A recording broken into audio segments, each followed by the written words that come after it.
आप सबका आपके अपने YouTube चैनल की कथा टीवी पर मैं मीनू शर्मा स्वागत करती हूँ और आप सभी को वामन जयंती की हार्दिक शुभकामनाएं। भाद्रपद मास में शुक्ल पक्ष की द्वादशी तिथि को वामन जयंती मनाई जाती है। इसी वामन द्वादशी के नाम से भी जाना जाता है। इस दिन भगवान श्री हरि विष्णु जी ने वामन रूप धारण किया था, जो कि उनका 5वां अवतार था और यह अवतार उन्होंने त्रेता युग में लिया था। इस द्वादशी को व्रत रखने वाले स्त्री पुरुष को विष्णु तथा माँ लक्ष्मी जी की पूजा करनी चाहिए। तो चलिए सुनाते हैं अब आपको वामन द्वादशी व्रत कथा। त्रेता युग में बलि नामक राक्षस ने एक बार सभी देवताओं को युद्ध में हराकर स्वर्ग पर अपना आधिपत्य कर लिया था। उसके बाद वह देवताओं पर तरह तरह के अत्याचार करने लगा। एक दिन सभी देवगण मिलकर देव माता यानी कि देवताओं की माँ अदिति के पास गए और अपने ऊपर बीत रहे अत्याचारों के बारे में बताया। यह सुनकर देव माता अपने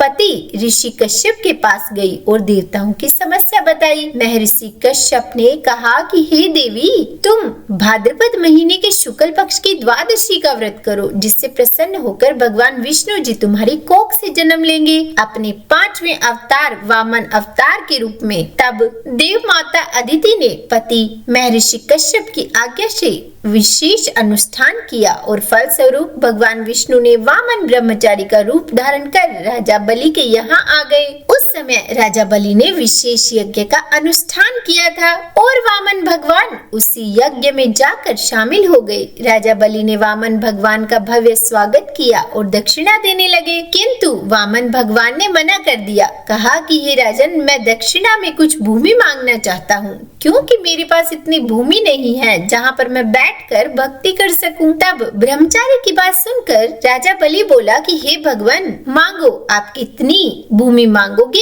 आपको कितनी भूमि चाहिए। तब भगवान विष्णु जी की इस माया को राजा बलि के कुल गुरु शुक्राचार्य पहचान गए और बलि से दक्षिणा में भूमि देने के लिए मना किया और कहा कि यह सब भगवान विष्णु की माया है ताकि तुम्हें युद्ध में हरा सके। किंतु राजा बलि भक्त प्रहलाद का पुत्र होने के साथ साथ बड़ा ही दयावान था। उसके द्वार से कोई खाली हाथ कभी नहीं गया। राजा बलि ने अपने राजगुरु की बात नहीं मानी और भूमि देने के लिए तैयार हो गए। तब वामन भगवान ने राजा बलि से वचन लिया और राजा बलि ने वचन दे भी दिया और उसके बाद वामन भगवान ने दक्षिणा के लिए 3 पग भूमि मांगी। राजा ने कहा कि हे ब्रह्मचारी, आपको मेरे इस विशाल राज्य में जो स्थान अच्छा लगे वहाँ पर आप भूमि ले सकते हैं। उसके बाद वामन भगवान ने अपना विशाल रूप धारण कर लिया और अपना पैर उठाया। एक पैर में ही भगवान ने पूरी पृथ्वी और दूसरे पैर में स्वर्ग लोक और ब्रह्मलोक को नाप लिया और फिर वामन भगवान ने कहा कि हे राजन, मैंने 3 पग भूमि मांगी थी, जिसमें से मैं 2 पग भूमि में सब कुछ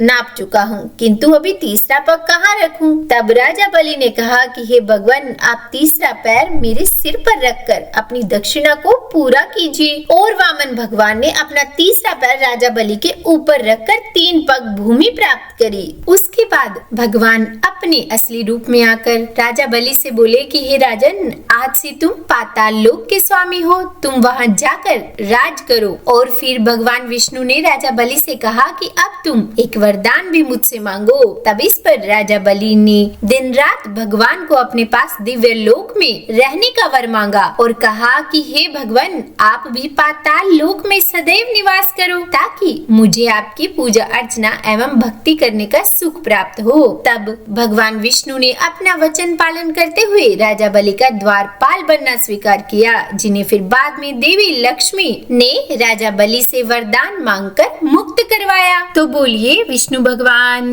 की जय। उम्मीद करती हूँ आज की यह कथा आपको अच्छी लगी होगी। देखिए, कहा जाता है कि वामन द्वादशी के अवसर पर भगवान वामन को शहद का भोग अवश्य ही अर्पित करना चाहिए और प्रतिदिन इसका सेवन करना चाहिए। कहते हैं इस शहद के सेवन करने से मनुष्य को असाध्य रोगों से मुक्ति मिलती है और जीवन पर्यंत निरोगी रहने का वरदान भी मिलता है। तो उम्मीद है वीडियो अच्छी लगी होगी। अगर पसंद आई हो वीडियो तो लाइक एंड शेयर कीजिएगा और चैनल पर नए हैं सब्सक्राइब नहीं किया तो सब्सक्राइब भी कर ही दीजिएगा। और हाँ, कमेंट बॉक्स में राधे राधे जरूर लिखिएगा। तो बोलिए राधे राधे।